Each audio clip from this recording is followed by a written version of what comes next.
Jeudi, c'est parti pour la 12e édition du Jval et on est en bonne compagnie, le programmateur du festival. Bonjour. Salut. Comment ça va ces préparatifs? Ça se prépare bien, on peut voir tout autour, il y a des gens partout en train de porter, de planter, de scotcher, de visser, voilà. Et puis j'ajoute une petite précision, c'est que cette année je me suis fait aider, je me suis adjoint l'aide de Théo Quiblier, voilà, qui m'apporte un nouveau souffle, voilà. Pourquoi on sent qu'on se fait vieux puis qu'il faut apporter justement un nouveau souffle au festival pour attirer peut-être un nouveau public? Écoute, au fait, à la base, c'était pas vraiment réfléchi, mais il est arrivé avec son énergie et sa fraîcheur, et puis c'était pile poil bienvenu, je veux dire, voilà. Ça s'est passé un peu comme ça. On s'est rencontrés l'année dernière, et puis ça s'est bien passé. Du coup, on a décidé de faire celle-ci ensemble, voilà. Si on parle un peu plus en profondeur de la programmation, comment est-ce que les choix du coup se sont faits? Ça part déjà de goût personnel, voilà. On choisit vraiment des groupes qu'on aime. Après, ça passe par la dispo des groupes. Et puis, voilà, après, on n'a pas vraiment un style au Jval, mais par contre, il y a beaucoup de guitare quand même. Il y a beaucoup de guitare, il y a des choses qu'on ne fait pas, par exemple là, des trucs du métal, de la tech hardcore, des trucs qui ne se prêteraient pas au lieu.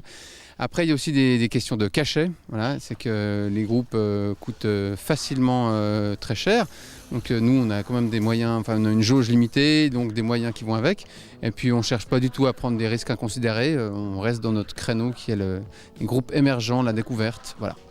Mais cette découverte, est-ce que c'est pas synonyme peut-être justement qu'il y a une crise quelque part, donc on doit aller vers du moins connu, mais du coup aussi le risque que le public ne soit pas au rendez-vous? Alors, on l'assume complètement, ce risque. Ça fait la 12e édition qu'on fonctionne comme ça.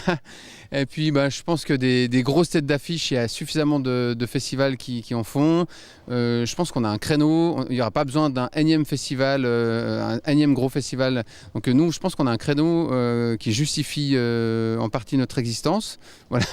Et puis, on n'a pas du tout envie de changer parce que c'est comme ça qu'on s'est fait connaître. Le public nous connaît comme étant un festival de découverte. Ils viennent ici les yeux fermés en sachant qu'ils vont voir des groupes, découvrir des groupes qu'ils auront le plaisir d'écouter en live. Voilà.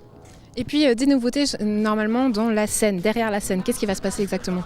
Alors deux choses, donc la scène qui les 2 dernières années était derrière moi est revenue à sa place initiale, ce qui permet de dégager la vue pour les musiciens et le public. Et puis derrière la scène, on aura tout un espace qui s'appelle les cerisiers, qui sera en fait les restaurants du festival qui seront un petit peu dans une zone un peu plus calme. Et puis le bar principal est resté lui à sa place comme d'habitude. Il est un petit peu agrandi avec un espace plus convivial pour les DJ et les VJ de fin de soirée. Voilà. Laurent, Nicolas, merci pour ces précisions.